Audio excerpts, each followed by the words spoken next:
আমরা আমরা সাইডনে ক্লিয়ার থাকতে হবে যে আমরা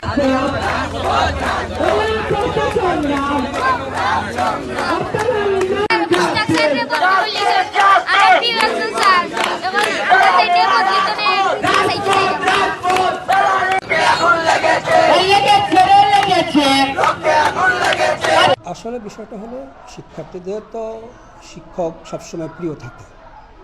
একজন শিক্ষকের বদলি হবে স্বাভাবিক, সরকারি চাকরির নিয়মানুসারে এটা বদলি স্বাভাবিক, কিন্তু এই বদলিটা আমার কাছে অস্বাভাবিক মনে হয়, কারণ একেবারে অঞ্চলের বাইরে। তো সেক্ষেত্রে তো শিক্ষকদের আবেগ জড়িত আছে, ছাত্রদের আবেগ জড়িত আছে। এই আবেগের পরিপ্রেক্ষিতে ওরা কিন্তু গতকাল 10 তারিখ জেলা প্রশাসকের মহোদয় গেছেন, ওখানে গেছেন।